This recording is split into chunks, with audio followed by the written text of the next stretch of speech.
Hello, it's me again, Elizabeth the First. We've already had a lesson together, haven't we? But for those who haven't, I'm with you today to work through some of the things you may have talked about at school. I'm particularly talking to children between the age of 7 and 10. I want you to understand that history is full of real people with real lives, not just pictures in books, not just words on paper.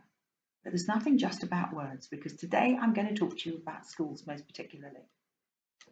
I started school when I was 4. It wasn't unusual for people to go to university when they were about 15, or 14. That's really unusual, isn't it, too? But very few women were educated. And not all boys were educated either. In our first lesson together, I talked about how I learned to write. And of course, you all know about quill pens, don't you? But we would not want to waste quill pens or ink, but most particularly very expensive paper, much of which came from France, until we learned how to form our letters properly. We didn't like to waste things. You don't like to waste things either, do you? Paper was much more expensive in comparative terms than now. So here we have a writing board. That's quite exciting, isn't it? I'll come a bit closer and you can see. Look, it's wood. It's got here little leather things so you can open it. But the bit in the middle is what makes it exciting. That's wax, beeswax. And it's very yellowy. And people learn to form their letters on that with a very sharp stick. So you formed your letters. And once you did it lots and lots of times and you got really brilliant, it would take a long time, then you could get onto paper. Now, the great thing about having this in wax means if you put a hot piece of metal over it, it melts it and it goes smooth again. So you can start again. Schools were very, very much more strict than they are now. That's for the boys, of course. Girls were usually, if they were taught anything, they were taught either by the mother or they were taught by tutors who came to the house to teach you dancing or horse riding or music. Or they were usually different people or how to read and write, but they were very, very strict. And beating children if they didn't behave was known. You tend not to get beaten when you're a princess or a prince, I learned alongside my brother, Edward VI. Instead, cruelly, there was someone called a whipping boy, whereas if the prince behaved badly, the boy was beaten. I don't mean the prince, which made the prince feel very guilty because he realised if he behaved badly, that person would be hurt. And he was a good boy, and he didn't like that. So it made him behave. Now, also at school, we did lots and lots of languages. Now, because I was a queen, I want you to talk to each other and think about why it's very important that I learned lots of languages later on being queen. Not that it was for sure. So talk to each other. 3, 2, 1. That's right. The reason it's important is if other countries came and say you had 2 ambassadors, they're the people who send messages from one king or queen to another, and they stood there and they said, but this queen doesn't understand what we're saying, so let's talk about deals that she won't understand. But I understood every word. They soon found out as well. So all the languages I spoke were very important. There was also something called philosophy. It's a big word, isn't it? Philosophy. But all I want you to do is to think about thinking. Think in lots of ways. Ask yourself questions. Look at things more deeply. Consider what you would have done if you were me, and how horrible it would be to have a whipping boy, wouldn't it? Of course it would. It would make you feel horribly guilty. Now, there's some other things I want to show you because we talked a bit about school and that enters into the life of other people too. But I want you to think about other things. For example, light. And I'm going to show you some things. I've got an assistant who's going to pass me some things. Light. How did people get light into their homes? You have something called electricity, don't you? Well, we didn't have that, you see. Or gas, light. What we did have, however, was candles. So I'm going to show you a candle.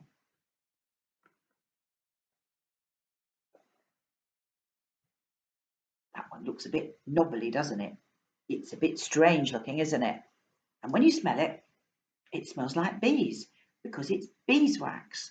But only the richest people had beeswax candles.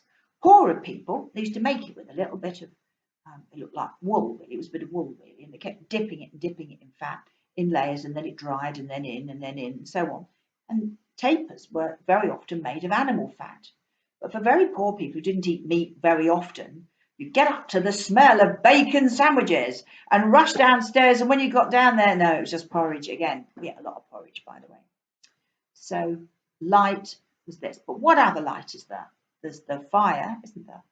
But you don't want a fire in the summer. But there were always fires in the kitchens all year because bread, water had to be brought up, bread had to be baked, and all these things. But there was also the light of the sun, isn't there? Like today that's coming in on me. So I want you to try, when you're thinking about people of the past, to take out the more modern things which will help you. Because then you see a broader picture of life and how people coped. And clearly, if you were doing sewing or things like that, you tended to do it only in bright daylight, because even the very best candles, it would still be a bit gloomy in many places. Now, how did we get about, children? Well, I'll tell you how we got about. We got about on You Cry Out. How did we get about? 3, 2, 1. Horses, that's right. How else did we get about? Carriages, carts, walking. We walked about a great deal too. And I want to show you some shoes that will probably make you laugh. I want you to think about the roads. Now, some of the greater roads were not in too bad a condition. Some were cobbled and all this sort of thing. But very often roads that made their way through woods. By the way, most people lived in the country, not in the cities then. And the roads could get very churned up from the carts and the animals poo and wee, and it makes horrible muddy puddles everywhere, and it can ruin your shoes if you're going around in the winter. So I'm going to show you some patterns. It's not a pattern like a cut-out pattern. This is a shoe that went over your shoe, cloth shoe or fine leather shoe, went in it. So you wore it, sort of a bit like wooden Wellington boots to keep you out of the mud, really. And there we are. Now, this long pointy shape had gone out of fashion by my time, but it was the same principle. You just put it on with your little soft shoe in the middle there. But by the way, there's just one other thing that's funny about this. Look, beep, beep. When you walk, you bend your toes, don't you? So this was a very comfortable development, and not all countries had them. They were just planks of wood, otherwise make the feet sore, wouldn't it? By the way, if we went to the coast on a horse, did the horse start swimming when we got to the sea? Don't forget, we're an island race. How did we get to other countries to do business and things? By ship. So the ships, horses, walking about, lots of people walked about all over the place. And now I'm going to get you to think about something else, which is clothes and colour. My father, Henry VIII, fought in the law, and others had as well before, to make sure even if a merchant was terribly rich, a person who dealt perhaps in perfume or cloth or wine and these things, they could not wear the same colours as the king or royal people. These colours were kept exclusively for royalty, so that some merchants didn't pretend they were grander than they were. It's a funny name. It's called sumptuary laws. That is a funny name, isn't it? Let's think about colour for a minute. And don't forget, we didn't have what you have, factories making lots and lots and lots of things. We had people having to hand make everything, weaving, getting first of all the sheep from the wool, washing it, what they call carding, which is like brushing it, then weaving it as well as soon as you've actually spun it, what they call spinning the wool, and then weaving it. And then it would be coloured. Now, white was not a common colour, because when you look at a sheep, they're not white, are they? They're sort of creamy coloured. But I want you to think about what colours are cheap. Say out loud what colours you think are cheap to buy. 3, 2, 1. No, lots if you've got it wrong. Brown and green are very cheap. I'll tell you what I mean by that. If you slid down a hill in white trousers, you'd have a green bottom, wouldn't you? Or brown. Well, that was free, wasn't it? It wouldn't come out bright blue or purple, which was very much a royal colour. So some colours are more expensive than others. If they can be naturally got from berries or leaves, then those colours, people wore a lot of those sort of colours. But very bright, intense colours and white, and indeed black. You can get a grey very easily, can't you? But black was really difficult and expensive. I'm going to show you a little jacket now that comes from the end of my reign that's really lovely. It's red, and red is quite an expensive colour. Plummy colours, some of those are not so difficult from berries. But look at this, it's a bright, bright red. It's sweet, isn't it? Now, it's quite itchy compared with your clothes, but inside It's lined with like a linen, so it's softer, and you have to keep the buttons done up, and I'll tell you why. It's a very clever design. This is for a child that hasn't learned to walk yet, to support them. Boys and girls both wore dresses. Yes, boys, you wore dresses till you were what's called breeched, when you had your first pair of trousers, if you like, sort of came to your knees. And so this was worn over the top. And look at this design. It's got reins on it to help the child to walk. Do you like that? Now, this child's father, type of job would be something like a teacher, or maybe an officer in the Navy or in the Army, maybe somebody who's at court, or a merchant that we've already talked about, maybe a farmer's child. Lots of people had very small, what's called small holdings, small amount of land. Most people, in fact, in the country had some creatures, whether it was chickens or a pig or cow, something like that, if they were lucky. And so consequently, people earned their money in many, many cases in the way that we do now, just a different process, that way we did things. And the population was much, much smaller, very few people compared with now. Now then, I want to show you a couple of other things. First of all, I want to talk to you about life on a ship. You know, when we go away on holiday, or when you do, not me, often go and have injections, be a terrific fuss about where you're going. There'll be all sorts of things to help you if you got into trouble.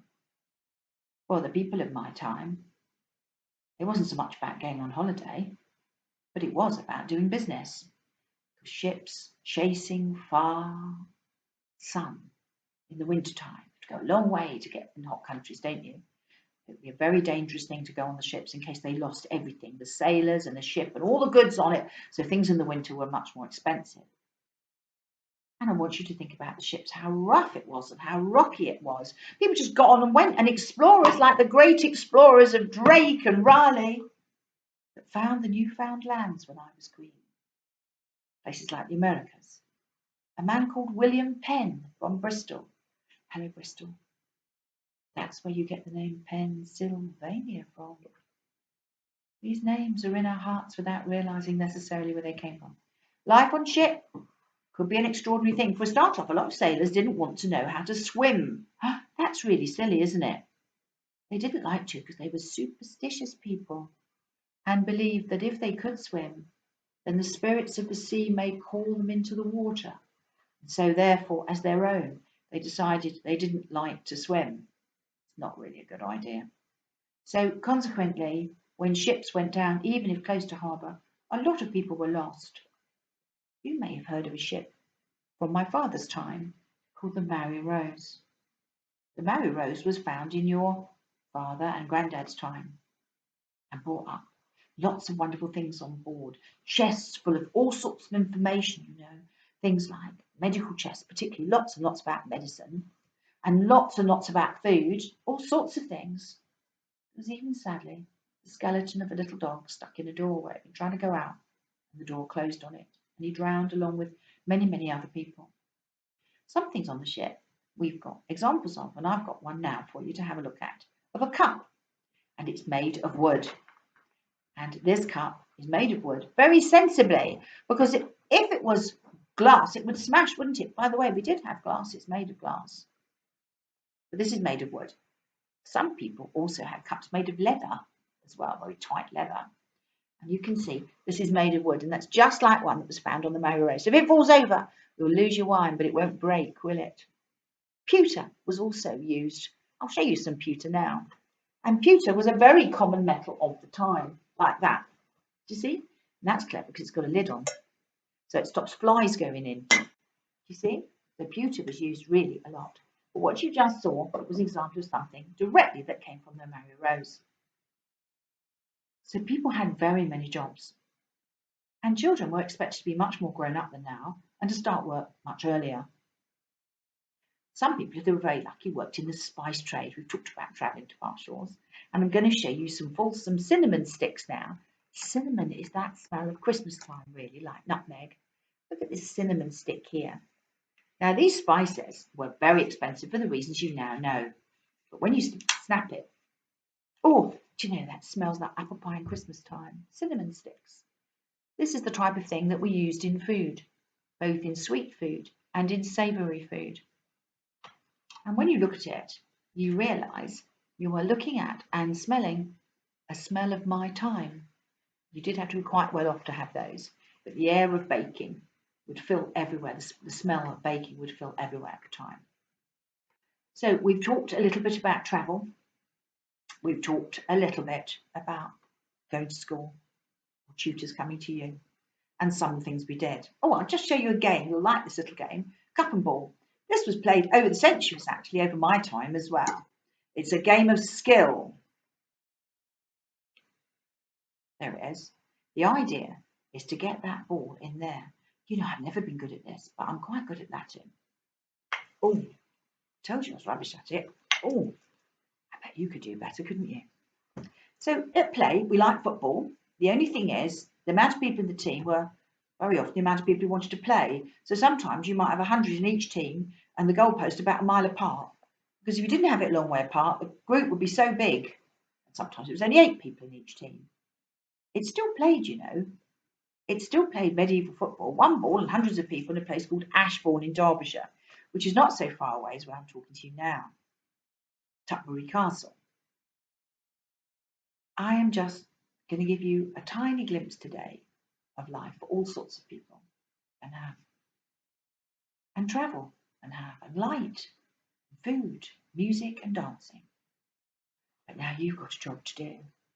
Your job is to look up Hans Holbein the Younger. That was yesterday's job. Look at some of the paintings, look at the clothes.